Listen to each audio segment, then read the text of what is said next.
bunch of truths. And they're called the congruences. What Paul stumbles on is, when he's lying in his own primal room trying to figure this out. That was a mistake, intellectual mistake. When I'm lying there and I'm trying to work this, I realize that it is possible to do a better job if the sounds you make are the same as the sounds the baby made.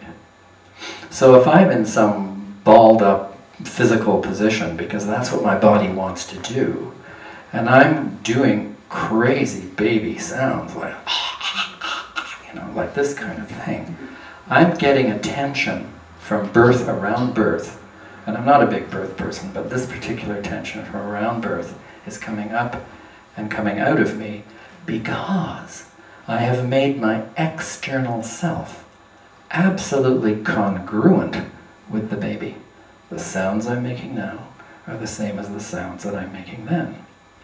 And so I realized that congruence, that being in the present, in your dark, safe primal room, word keeps coming, in your dark, safe primal room, allows you, it gives you the wide open field of permission, so that if you're a baby and you're not being fed or something's happening, what you want to find the baby tones.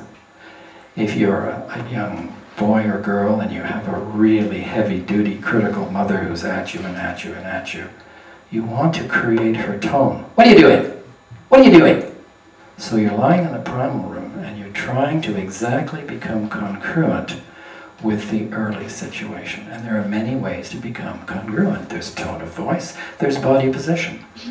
If you were beaten as a child and you lay on the bed hiding in a certain kind of way, if you're doing your deep work and your body wants to hide in that specific kind of way, if you'll let your body take that position and you'll make the sounds that you made as a child, if you will become completely congruent in the present with what happened in the past, the material comes forward, comes up, and it comes out.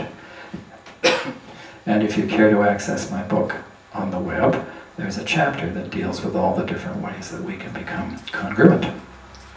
And so that was something that I added into the mix in this world. Okay, so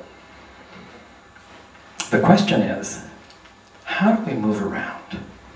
How do we move around with a client, or even, in a sense, within ourselves, when we have so many defenses? Well, actually, no, this is more a therapist maneuvering.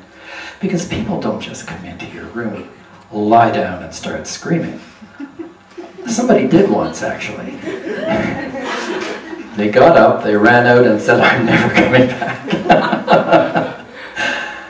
It wasn't funny at the time. I felt very badly because I thought, wow, this person is really good at this.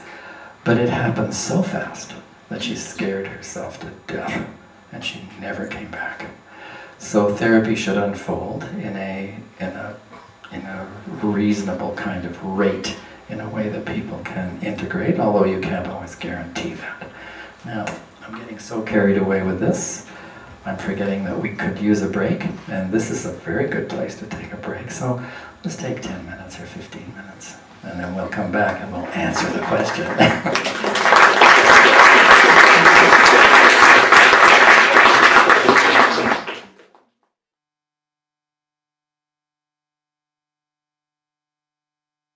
Okay, let's go ahead. There comes a point in this lecture where I have to tell you about something that I feel badly about. And it has to do with the fact that scalpels can be used for healing, or they could be used for hurting. And I'm now about to talk to you about a technique that can be used as a defense. Well, actually, any therapy can be used as a defense. And a technique that has a quality of manipulation about it that I really don't like. And yet it is a core technique. It is a core technique. So we will get into this. We'll slide into this under the heading Therapeutic Navigation, within the defenses of the self. And it is my great delight to present to you law number 3. I just love these laws. Here comes. The brain cannot defend itself against what it is not aware of. And this gives us one of the greatest tools in all of therapy. And it comes from Carl Rogers, and it's called Rogerian therapy, reflective therapy, active listening. There are a lot of names for it. And it was a masterpiece of discovery. There's never been anything greater. You remember we talked about confusion. How the hell can anybody know what's going on inside themselves if it's this confusing and this dishonest? So how can we navigate through this brain, through these thoughts and feelings, without being seen as a foreign body, as an intrusion, which threatens denial and therefore must be kept out? And that's where Carl Rogers came in and said, if you say back to somebody what they have just said to you, the brain doesn't see it as a foreign intrusion. It becomes invisible to the brain's defensive systems. That's the thing about it that bothers me, that it is something that you can do with people and they won't see it. But it has a very interesting effect. If you say something to me, and I say it back to you the way you said it to me, even if I use the same words, although preferably in therapy it's nicer to be a little creative and get at the essence of something and reflect it back, a person will come up with what therapists call an aha reaction. They will say, aha, that's it. You know, because when something that's buried deep inside this confusion is spoken in a confused way to a therapist, and the therapist has learned to listen to the essence of the situation, and the therapist reflects it back, it clarifies. It renders a clean outline to what was very, very fuzzy before. And so we can consciously arrange to say things to people that help them to see more clearly what they're talking about and what they're feeling. And so in this navigation system, the therapist can consciously apply it. In a minute, we're going to talk about an entirely different navigation system that is really exciting. But for the moment, we're going to stay with Rogerian reflective therapy. I told you that all events have feelings. There's always a connection between an event and a feeling. So, let me just make sure I've covered what I needed. Yeah, that's right. And in addition, if we direct them toward the feelings in the issues, we engage in the more powerful processes of deep feeling and body-oriented therapy. So let's look at an example. What we can consciously do, actually we can think about it and consciously do it, because the next set of navigations, it's not the same at all. We can reflect back events. Someone says, I got into the elevator started to go down, and I got really frightened. The event is the elevator. So you can say to somebody, so you got into the elevator. And they will say to you, yes, yes I did. You can reflect the event. You can reflect the feeling.